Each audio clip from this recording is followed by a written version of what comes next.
హల్లెలూయా. ప్రార్థన చేసుకుందాం. స్తోత్రం స్తోత్రం. హల్లెలూయా హల్లెలూయా హల్లెలూయా. భూమి ఆకాశములు సృష్టించి కాపాడుతున్న మా పరలోకపు తండ్రి, ఈ ఘనమైన నామానికి వందనాలు చేస్తూ ఉన్నాము. ఈ పెంతెకోస్తు పండగ దినాన ప్రభా మేమందరం కూడా నీ సన్నిధిలో ఉండడానికి మీరు ఇచ్చిన ధన్యతను బట్టి మీకు వందనాలు తెలియజేస్తున్నాము. ప్రభా మాలో ఉన్న పాపాన్ని తీసి శాపాన్ని తీసి కరికాలు నడిచేస్తున్న రక్తంతో మరలా ప్రోక్షించిన నూతనమైన హృదయములు మాకు దయచేయండి. ఈ సన్నిధి నుంచి కలిగి మా ఇష్టానుసారంగా జీవించినప్పుడు శుద్ధి చేయండి. ప్రభా బ్రతికించండి నాయన తండ్రి. ప్రభా పాపములో ఉన్న ప్రతి కుటుంబాన్ని కూడా నాయన తండ్రి మీరు వెతికి రక్షించండి నాయన తండ్రి. ప్రభా ఈ సన్నిధిలో ఏ విధంగా ఉండాలో నేర్పించండి నాయన. ఈ సన్నిధిలో ఉన్న ప్రతి బిడ్డను కూడా పేరు పేరు మీరు దీవించుకుని ఆశీర్వదించండి. హోలీ క్రాస్ సంఘాన్ని మీరు ఆశీర్వదించండి. వాక్యం ద్వారా మీకు మాటలు పెట్టుకుని మాట్లాడమని యేసయ్య పరిశుద్ధమైన నామములో అడిగి వేడుకుంటున్నాము తండ్రి. ఆమేన్. దేవునికి స్తోత్రం. హల్లెలూయా హల్లెలూయా. అందరికీ వందనాలండి. ఈరోజు ఒక ప్రాముఖ్యమైనటువంటి రోజు. యావత్ ప్రపంచం ఒక ముఖ్యమైనటువంటి రోజును జరుపుకుంటుంది. అదేమిటి అంటే క్రీస్తు సంఘము పుట్టిన రోజు. అంటే యేసు ప్రభుని అనుసరిస్తున్న వారు ఒక సంఘముగా ఈరోజు పరిశుద్ధాత్మ ప్రభావం చేత జన్మించిన రోజు. అంటే సంఘము ప్రపంచంలో చూస్తే చాలా సంఘాలు ఉన్నాయి, చాలా లక్షల సంఘాలు ఉన్నాయండి. సో ఇన్ని సంఘాలు ఉన్నా కానీ మనం అందరం కూడా ఏ సంఘం కింద వస్తామంటే క్రీస్తు సంఘం కింద వస్తాం. దేవుని స్తోత్రం. అన్ని సంఘాలకు శిరస్సు క్రీస్తు. అందరూ కూడా క్రీస్తుని అనుసరిస్తూ ఉన్నారు. నువ్వు నూతన చర్చ్ అయినా, పెంతెకోస్తు అయినా, ఆర్సీఎం అయినా, సిఎస్ అయినా, ఏ చర్చ్ అయినా కానీ నువ్వు కూడా ప్రతి ఒక్కరు కూడా క్రీస్తు సంఘంలోకి వస్తూ ఉన్నారు. యేసు ప్రభువారు సంఘాన్ని స్థాపించినటువంటి రోజు. ఏ విధంగా స్థాపించారంటే యేసు ప్రభువారు మరణించి సమాధి చేయబడి 3వ రోజున తిరిగి లేచిన తర్వాత మరి ఆయన 3 రోజులు లేచాడు. లేచి వాళ్ళకి 50 రోజుల పాటు దర్శనం ఇచ్చాడు, బలపరిచాడు. చల్లార్చినటువంటి వారిని, బాధలో ఉన్న వారిని, తలుపులు పూసుకుని భయపడిపోయి ఎవరో చంపేస్తారేమో, కొడతారేమో భయపడిపోయి శిష్యులు ఉన్నారు, ఆయన అనుచరులు ఉన్నారు. వీళ్ళందరూ కూడా దాక్కున్నప్పుడు వాళ్ళు ఉన్నటువంటి గదిలోకి వెళ్ళి వాళ్ళతో మాట్లాడినటువంటి దేవుడు వాళ్ళందరినీ కూడా బలపరిచాడు, వాళ్ళ సాక్షులుగా నిలబెట్టాడు. అనేక వాక్యాన్ని ప్రపంచమంతటా చాటి చెప్పాడు. దేవుని స్తోత్రాలు. హల్లెలూయా హల్లెలూయా. అందుకే మీలో ఒంటరి అయిన వాడు 1000 మంది అగును అన్నాడు. భారతదేశానికి ఒక పునీతులే వచ్చాడు, థామస్ గారు అప్పుడే వచ్చారు. మరి 1,000,000 మంది భారతదేశంలో యేసు ప్రభువును నమ్ముకున్నారంటే అందువల్ల మీలో ఒంటరి అయిన వాడు 1000 మంది అగును అనేటువంటి వాక్యం ఇక్కడ నెరవేరుతుంది. దేవుడు ఆత్మను అనుగ్రహిస్తూ ఉన్నాడు. మనం ఈరోజు వాక్య ధ్యానంగా అపోస్తుల కార్యాలు 2వ అధ్యాయం, అపోస్తుల కార్యాలు 2వ అధ్యాయం చదువుకుందాం. మొదటి వచనం చదవమ్మా. 4వ వచనం చదవండి. అందరూ ఒక చోట పెంతెకోస్తు పండుగ దినం వచ్చినప్పుడు అందరూ ఒక చోట కూడి ఉండిరి. అప్పుడు వేగముగా వీచు బలమైన గాలి వంటి ఒక ధ్వని ఆకాశం నుండి అకస్మాత్తుగా వారు కూర్చుండి ఉన్న ఇల్లంతయు నిండెను. దేవుని స్తోత్రం. హల్లెలూయా. తర్వాత మరియు అగ్ని జ్వాలల వంటి నాలుకలు విభాగింపబడినట్టుగా వారికి కనపడి వారిలో ఒక్కొక్కని మీద వ్రాలగా అందరూ పరిశుద్ధాత్మతో నిండిన వారై ఆత్మ వారికి వాక్శక్తి అనుగ్రహించిన కొలది అన్య భాషలకు మాట్లాడసాగిరి. దేవునికి స్తోత్రం. అంటే అందరూ ఒక చోట ఉన్నారు. పెంతెకోస్తు పండుగ అంటే వాళ్ళు మరి పర్ణశాల పండుగ జరుపుకుంటున్నారు. ఆ సమయంలో పెంతెకోస్తు పండుగ జరగడం క్రైస్తవ సమాజానికి ఒక గొప్ప అనుభవం. యూదులందరూ కూడా పర్ణశాల పండుగ జరపడానికి సిద్ధపడినప్పుడు యేసు ప్రభు వారు వారికి దర్శనమిచ్చారు. ఈ యొక్క 50వ రోజున ఆయన దర్శనమిచ్చాడు. కాబట్టి ఇది ఏ పండగ ఏంటంటే పెంతెకోస్తు పండగ అయింది. గ్రీకులో కోయినే అంటారు. ఇది రోమన్ భాషలో వచ్చేసరికి రోమన్ ట్రాన్స్లేషన్ లో పెంటెకోస్తు అన్నారు. పెంటెకోస్తు అంటే సంఖ్య 50, అంటే నంబర్ చూపిస్తుంది. సో ఈ విధంగా 50వ రోజున ప్రభు వారిని ఆత్మతో నింపాడంటే, ఆత్మతో నింపాడు. కాబట్టి ఇది ఏ పండగ అయిందంటే పెంతెకోస్తు పండుగ. అప్పటిదాకా పిరికివారిగా ఉన్నారు, బలహీనులుగా ఉన్నారు, చల్లాచెదురైపోయిన వారందరినీ ఒక చోటకి చేర్చాడు. పెంతెకోస్తు పండగ వచ్చినప్పుడు అందరూ ఒక చోట కూడి ఉండేది. అప్పుడు వేగముగా వీచు బలమైన గాలి వంటి ఒక ధ్వని ఆకాశం నుండి అకస్మాత్తుగా ఎడవచ్చేసింది. వారు కూర్చుండి ఉన్న వీళ్ళంతా కూడా నిండిపోయి, మరి సృష్టి ప్రారంభంలో చూసినట్లయితే మన వాక్యంలో చూస్తూ ఉన్నాం. సృష్టి ప్రారంభంలో చూడండి, ఆది కాండం 1వ అధ్యాయం మనకి వచ్చింది. ఆది యందు దేవుడు భూమి ఆకాశములను సృజించెను. భూమి నిరాకారముగాను శూన్యముగాను ఉండెను. చీకటి అగాధ జలముల పైన కమ్మి ఉండెను. దేవుని ఆత్మ జలముల పైన అల్లాడుచుండెను. దేవునికి స్తోత్రం. దేవుని యొక్క ఆత్మ సృష్టి ప్రారంభంలో లేదని చాలా మంది బోధకులు చెప్తూ ఉంటారు. కానీ మరి దేవుని యొక్క ఆత్మ ఉందా లేదా, పరిశుద్ధాత్మ ఉన్నాడా లేదా సృష్టి ప్రారంభంలో అంటే, సృష్టి ప్రారంభంలో తండ్రి ఉన్నాడు, కుమారుడు ఉన్నాడు, పరిశుద్ధాత్మ కూడా ఉన్నాడు. 3 in 1. అంతేగాని ముగ్గురు దేవుడి కాదు మనం ఆరాధిస్తున్నాం. ఏ దేవుడిని ఆరాధిస్తున్నామా? దేవి స్తోత్రం. మరి పెంతెకోస్తు పండగ రోజున మరి ఇక్కడ వాళ్ళందరూ కూడా భయపడిపోయి ఒక ఇంట్లో ఉన్నప్పుడు దేవుడే వారికి దర్శనమిచ్చి చోట ఆ బలం ఎలాంటిదంటే మామూలు బలం కాదంటే, వాళ్ళు పొందుకున్నటువంటి శక్తి మామూలు శక్తి కాదు. వాళ్ళు బలమైనటువంటి గాలి వచ్చి అకస్మాత్తుగా వారు కూర్చున్న ఇల్లంతా కూడా నింపి వేసింది. అగ్ని జ్వాలల వంటి నాలుకలు వివారింపబడినట్టుగా వారికి, అంటే అగ్ని జ్వాలలు అంటే జ్వాల అంటే మండుతూ ఉంటది, మండుతున్నట్టుగా వారికి కనపడి వారిలో ఒక్కొక్కరి మీద ఆ యొక్క అగ్ని తాకింది. దేవుని స్తోత్రం. హల్లెలూయా, హల్లెలూయా. ఈ విధంగా దేవుని బిడ్డలారా, మరి ఇర్మియా కూడా నేను బాలుని అంటే బాలుని అనవద్దు, తన నోటిని దేవుడు యెషయా మనం చదువుతూ ఉన్నాం. ఈ విధంగా ఎందుకంటే దేవుడు మరి ఎవరైతే బలహీనం అనుకుంటామో వాళ్ళందరినీ కూడా బలపరుస్తూ ఉంటాడు. బలపరిచి వాళ్ళందరినీ కూడా నడిపిస్తాడు. ఆయన నడిపించాలనుకున్నాడు కాబట్టి ఆయనే నడిపిస్తాడు. సో ఆయన నడిపించకపోతే మనం ఎవరు కూడా నడవలేము. దేవుడి యొక్క సహాయం లేకుండా నడవలేము. దేవుడు నడిపించాడు అనుకోండి, ఇంకెవరు కూడా దాన్ని ఆపలేదు. సో ఇప్పుడు మనం నేర్చుకోవాల్సింది ఏంటంటే, ఇక్కడ పెంతెకోస్తు పండగ రోజున మరి సంఘం ఎలా ఉందంటే చల్లాచెదురైంది. వాళ్ళందరినీ కూడా దేవుడు ఏకం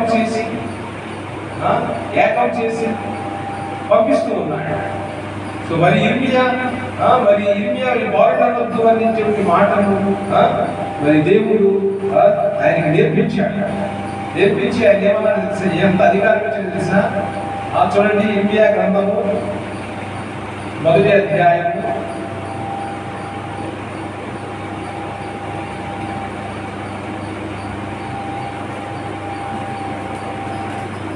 1వ అధ్యాయం 6వ వచనం. అందుకు అయ్యో ప్రభువాకు యెహోవా చిత్తగించుము, నేను బాలుడనే మాట్లాడుటకు నాకు శక్తి చాలదని నేను అనగా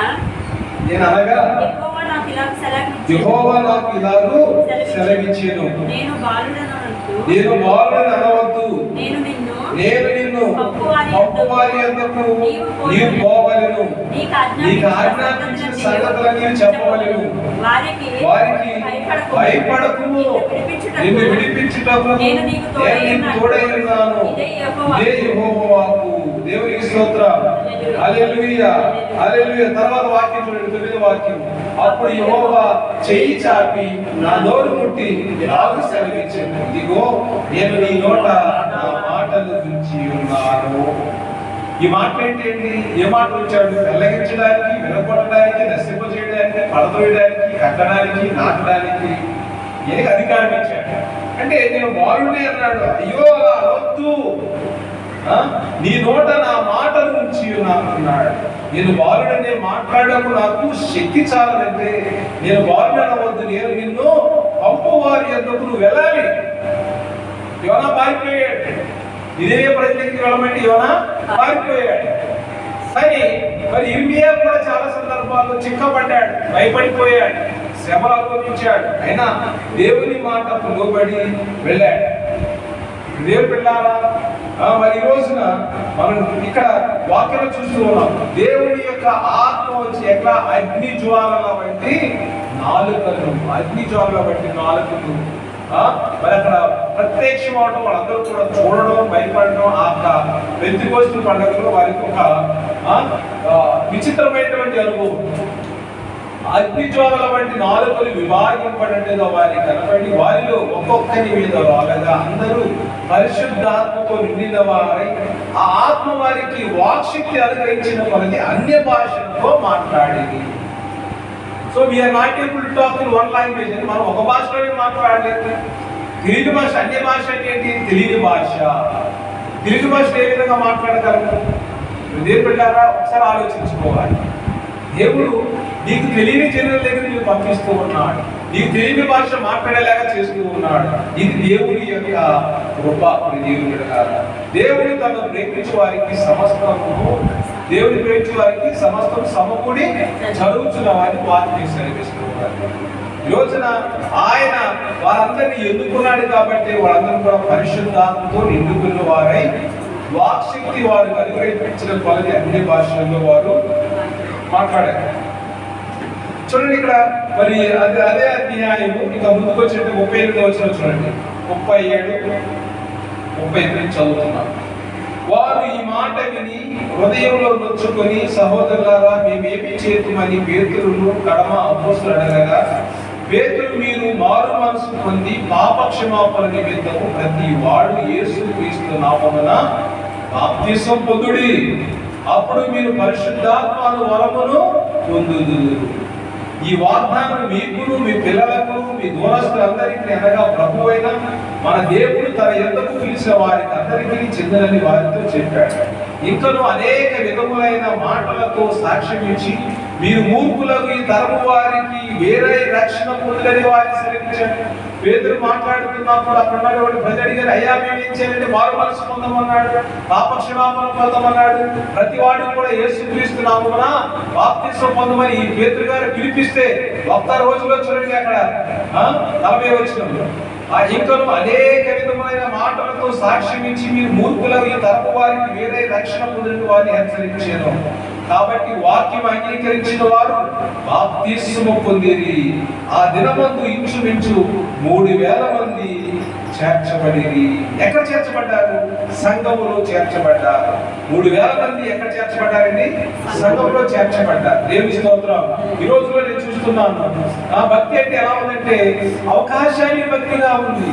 అవకాశానికి భక్తి, అవకాశానికి దేవుడు. ఈ విధంగా మనుషులు తయారైపోయారు.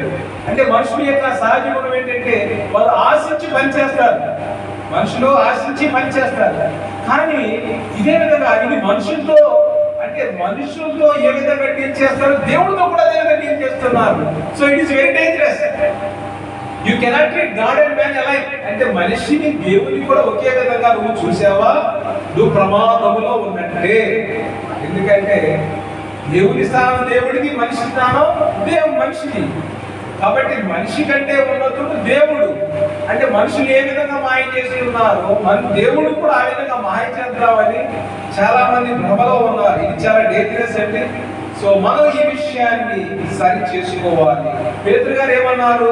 ఫస్ట్ మీరు మారు మనసు పొందండి అన్నాడు, పాపక్షమాపణ పొందమన్నాడు.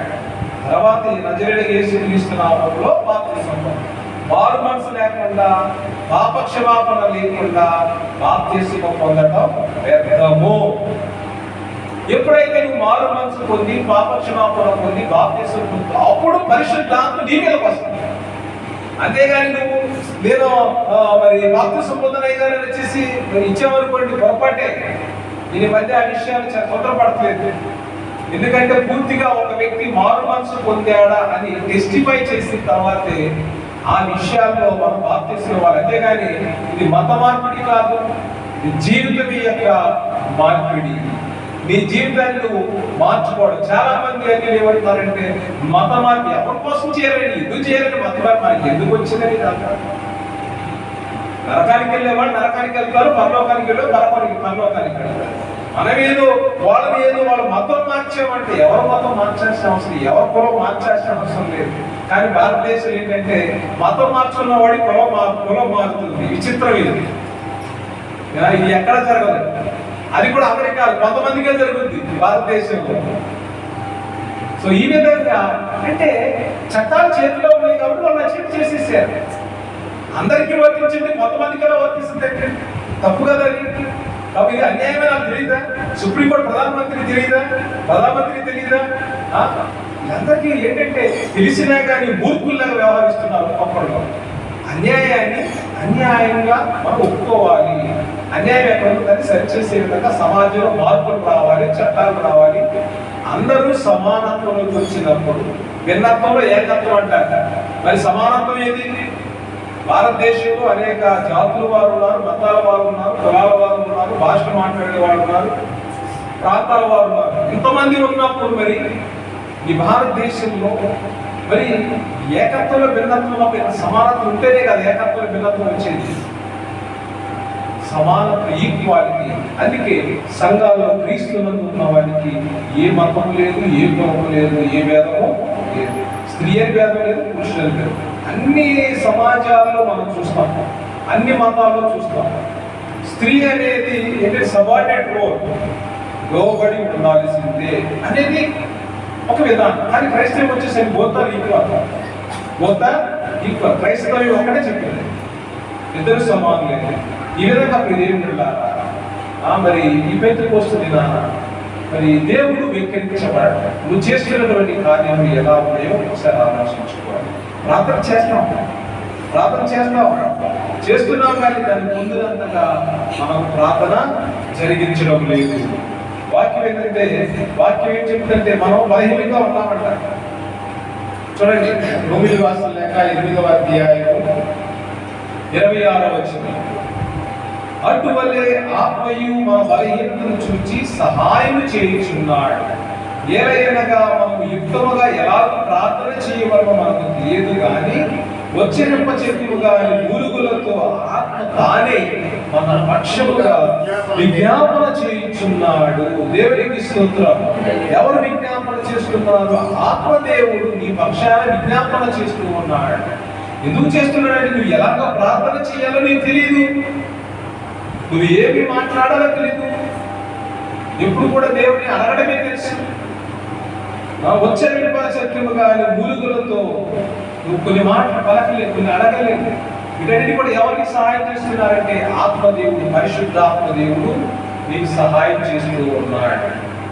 అందుకే పౌలు గారు అంటారు, రోమిలి రాసిన లేఖ 8వ అధ్యాయము 9వ వచనం చదవండి. 9వ వచనం. దేవుని ఆత్మ మీలో నివసించున్న యెడల మీరు ఆత్మ స్వభావం గలవారే కానీ శరీర స్వభావం గలవారు కాదు. దేవుని ఆత్మ మీలో నివసించున్న ఎడల మీరు ఆత్మ స్వభావం గలవారే కానీ శరీర స్వభావం గలవారు కాదు. ఎవడైనా నువ్వు క్రీస్తు ఆత్మ లేని వాడు ఆయన వాడు. క్రీస్తు ఆత్మ లేకపోతే you are no more belonging to Christ. క్రీస్తు ఆత్మ లేని వాడు ఆయన వాడు కాదు. నా ఎందు లేని వాడు ఇంకా ఏ విధంగా ఫలిస్తాడు, ఏ విధంగా అభివృద్ధి చెందుతాడు అని ప్రభువే హెచ్చరిస్తూ ఉన్నాడు. ఎవడైనా క్రీస్తు ఆత్మ లేని వాడైతే వాడు ఆయన వాడు కాదు. ఈ రోజున ఎంతమంది క్రైస్తవులు అని చెప్పుకోవచ్చు క్రీస్తు ఆత్మ లేక అన్యులుగా జీవిస్తూ ఉన్నారు. There is no difference between the Christian and the non-Christian. అనేక జీవితంలో క్రీస్తును పోలి జీవించాలి, క్రీస్తును పోలి జీవించాలి. అందుకే పౌలు గారు డైరెక్ట్ చెప్పారు, నేను క్రీస్తును పోలి జీవిస్తున్నాను, మీరు నన్ను పోలి జీవించమన్నాడు. అంటే ఎవరు చెప్తారు ఈ మాటలు అంటే పూర్తిగా రాడికల్ క్రిస్టియన్ మాత్రమే చెప్పగలరు. సో పిల్లల మరి యొక్క పెంతెకోస్తు పండుగ మన యొక్క జీవితాలకు మంచి ఆత్మీయ పండుగ. మన ఆత్మను నడిపించడానికి దేవుడు అనేక కృపావరాలు ఇచ్చాడు, అనేక కృపావరాలు ఇచ్చాడు. కృపావరాలు ఆ మొదటి కొరింథీయులకు రాసిన లేఖ 12వ అధ్యాయంలో చదువుతాం 4వ వచనం నుంచి. కృపావరములు నానా విధములుగా ఉన్నవి కానీ ఆత్మ ఒక్కటి, మరియు పరిచర్యలు నానా విధములుగా ఉన్నవి కానీ ప్రభు ఒక్కటి. నానా విధములైన కార్యములు కలవు కానీ అందరిలోనూ అన్నిటినీ జరిగించి దేవుడు ఒక్కడే. అయినను అందరి ప్రయోజనం కొరకు ప్రతి వారికి ఆత్మ ప్రత్యక్షత అనుగ్రహింపబడుచున్నది. ఎలాగనగా ఒకరికి ఆత్మపరముగా బుద్ధివాక్యములు, మరి ఒకరికి ఆత్మ అనుసరించిన జ్ఞానవాక్యం, మరి ఒకరికి ఆ ఆత్మ అనుసరించిన జ్ఞానవాక్యములు, మరి ఒకరికి ఆ ఆత్మ వలనే విశ్వాసమును, మరి ఒకరికి ఆత్మ వలనే విశ్వాసము, మరి ఒకరికి ఆ ఒక్క ఆత్మ వలనే స్వస్థత, మరి ఒకరికి ఆ ఒక్క ఆత్మ వలనే స్వస్థపరచు వరమును, మరి ఒకరికి కార్యములు చేసే శక్తి, అద్భుత కార్యములు చేసే శక్తియు, మరి ఒకరికి ప్రవచన వరము, మరి ఒకరికి ప్రవచన వరమును, మరి ఒకరికి ఆత్మ వివేచనము, మరి ఒకరికి ఆత్మ వివేచనయు, మరి ఒకరికి నానావిధ భాషలను, మరి ఒకరికి నానావిధ భాషలను, మరి ఒకరికి భాష అర్థం చెప్పే శక్తియు అనుగ్రహింపబడి ఉన్నది. అయినను వీటన్నిటిని ఆ ఆత్మ ఒక్కడే తన చిత్తము చొప్పున ప్రతి వానికి ప్రత్యేకముగా పంచి ఇచ్చుచు కార్యసిద్ధి కలుగ చేయుచున్నాడు. దేవుని స్తోత్రం. ప్రతి ఒక్కరికి కూడా ఏమి ఇచ్చాడు? ఆత్మ ఫలాలు ఇచ్చాడు. ఆత్మీయ వరాలను ఇచ్చాడు, కృపావరాలు ఇచ్చాడు. దేవుడు నీకు ఇచ్చాడు. నీకు నీలో ఉన్న కృపావరాలు నువ్వేం చేయాలి? ఇప్పుడు బయట పెట్టేయాలి. నిన్ను విచ్చివే ఇవాళ పరిశుద్ధాత్మ దేవుడు నిన్ను బలపరిచాడు, ఆ యాంగిల్ నువ్వు వర్క్ చేయాలి. అంతేగాని నేను వచ్చి కూర్చునే ఉంటానంటే కుదరదు. అయిపోయింది, ఆ రోజులు పోయాయి. సంఘంతో మాట్లాడుతున్నాడు దేవుడు. అంతేగాని నేనేం చేయను, నాకు ఏ వరం లేదు, నాకేమి రాదు, కుదరదు ఇది. ఎందుకంటే మన పిల్లలకు కాదు, ఇక్కడ నాకు రాదు అంటానికి వీళ్ళేది. ఇక్కడ కృపావరాలు దేవుని యొక్క ప్రత్యక్షత వలన ఒక్కొక్కరికి ఒక్కొక్క వరము అనుగ్రహించబడింది. అంతేగాని ఫస్ట్ గానే చేయబెట్టి ప్రార్థన చేయాలి స్వస్థత. ఇదంతా కూడా అంటే నేను చెప్తున్నాను, ఆయన ఒకటే చెప్తే కాదు, నీకు కూడా ఇవ్వబడింది వరం. సో అంటే ఇక్కడ ప్రవచన వరం ఇచ్చాడు, స్వస్థపరిచే వరం ఇచ్చాడు, విశ్వాస వరం ఇచ్చాడు, ఆ మురుగులతో ప్రార్థన చేసే వరం ఇచ్చాడు, ఇక్కడ ఆత్మ వివేచన వరం ఇచ్చాడు, భాషలో మాట్లాడే వరం ఇచ్చాడు. సో ఈ విధంగా ఒక్కొక్క వరాన్ని మనం వినియోగించుకునే వారిగా ఉండాలి. ఈ విధంగా దేవుడు ఈ రోజున సంఘాన్ని బలపరిచాడు, కృపావరాలను ఇచ్చాడు. అంతేకాని ఐఎమ్ నాట్ టాలెంటెడ్. ఇంకా అసలు చాలా మంది ఏ టాలెంటెడ్ కాదండి అంటారు. ఇది టాలెంటెడ్ కాదు. దేవుడు నేను ఒక టాలెంటెడ్ పర్సన్ గా ఏదో ఒక ఫీల్డ్ నువ్వు యూ విల్ బి ఫిట్, ఏదో ఫీల్డ్ నువ్వు ఫిట్ అవుతావు. కాబట్టి దాన్ని తెలుసుకుని మనం ముందుకు వెళ్ళాలని ప్రభువు తెలియజేస్తుంది. దేవుడు ఇచ్చిన కృపావరాలలో దేవుడు నీకు ఏ వరం ఇచ్చాడో ఆ వరాన్ని నువ్వు అభివృద్ధి చేసుకునే వాడిగా ఉండాలి. ఆ వాక్యం ప్రకారం నువ్వు జీవించేవాడిగా ఉండాలి. అపోస్తుల మీదకి మరి ఆ పరిశుద్ధాత్మ దేవుడు వచ్చినప్పుడు ఒక రోజులో 3000 మందిని మరి పేతురు గారు మార్చగలిగారంటే వాక్యం అంతగా పరిశుద్ధాత్మ దేవుడు పనిచేశాడు. ఈ రోజున మనలో మన సంఘంలో కూడా పరిశుద్ధాత్మ దేవుడు పనిచేస్తున్నాడు, సంచారం చేస్తూ ఉన్నాడు. కాబట్టి దేవునిలో ఎదగడానికి ప్రయత్నించేద్దాం. దేవుడు మనలో మన కుటుంబాలు దేవుడు దీవించును గాక. ఆమేన్. అందరికీ పెద్దకొస్తున్న రోజు శుభాకాంక్షలు. God bless you.